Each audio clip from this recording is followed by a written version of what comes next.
I'm Rose Hayden with Hunt Regional Healthcare. Today, I'm here with Dr. Anthony Lisko. He is a surgical urologist with Hunt Regional Medical Partners, and we're going to talk about urinary incontinence. So, first of all, what is urinary incontinence? Rose, first, thank you for inviting me. Absolutely. Urinary incontinence is, by definition, the leakage of urine when we cough, sneeze, laugh, or just don't have control of your urinary tract system. Okay, very good. And so, how does this affect men?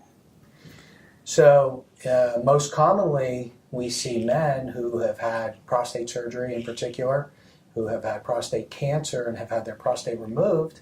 A lot of times, they'll have what we call male stress incontinence, and that's the leakage of urine when they cough, sneeze, laugh, bend over. Also, men can have what we call urge incontinence, which is where they have an enlarged prostate and they don't empty their bladder so well, and they have a lot of urgency, and sometimes they just can't quite get to the bathroom in time.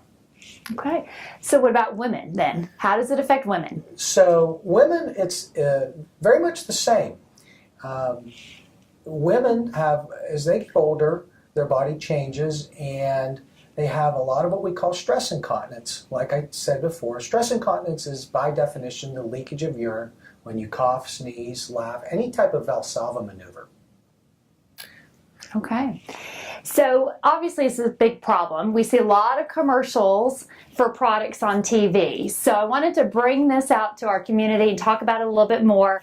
What are the causes of urinary incontinence?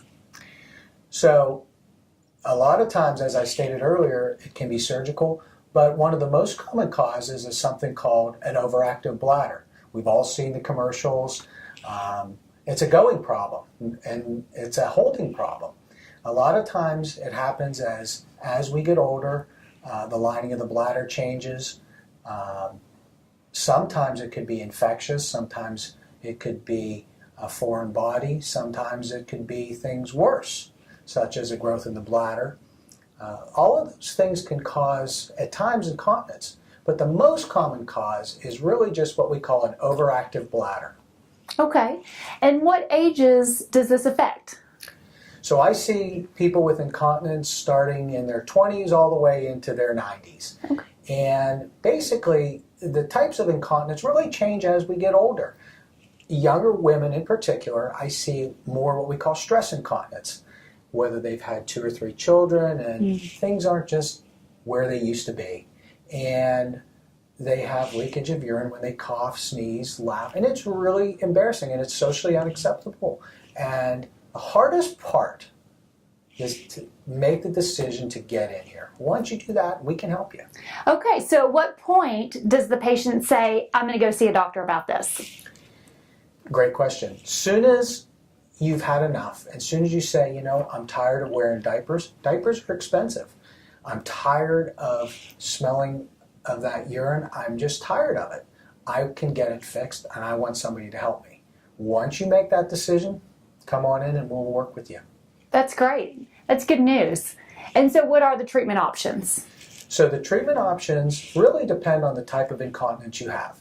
It can be from anything from stress incontinence, which is more of a surgical problem because the anatomy has changed, so we have to really reproduce the anatomy.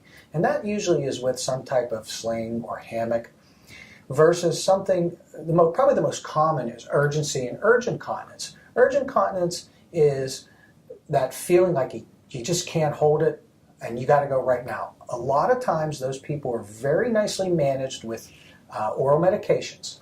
Sometimes when the oral medications don't work, we can do other things such as interstem placement. And the new thing, it's been out probably 5 to 10 years now, is Botox. Everybody only thinks of Botox for plastic surgeons, but we put it in the bladder and it actually helps. Interesting. I hadn't heard that one before. That's great. Good to know. And so how does this affect the patient's life then? By having this change and these treatments, how can that life change? Absolutely. I once told a story that in one of my other practices, I had a very nice elderly lady come in with stress incontinence, and she was really into bowling. And she quit bowling because it was so embarrassing for her. I fixed her incontinence. I did her entire bowling league. Oh, They came in and basically changed their lives. it really did. You know, no more pads. Wow. Wow, that's a great story. It really is. I think that's great. And so you are a surgical urologist. Yes. What other issues do you treat? So obviously we take care of both male and female. Everything from prostate cancer to enlargement of the prostate, kidney stones. Obviously we take care of incontinence. We take care of cancers of the genitourinary tract, including kidney cancer, bladder cancer. We do vasectomies, we do vasectomy reversals. So I don't want everybody to think we just take care of men because we're urologists. We take care of almost as many women. That's good to know. Absolutely. So I hope someone sees this video today and decides they really do want to change their life, make this the first day of the rest of their life, and really do those activities that they've been putting off. So contact Dr. Alisco and talk about those issues. Thank you.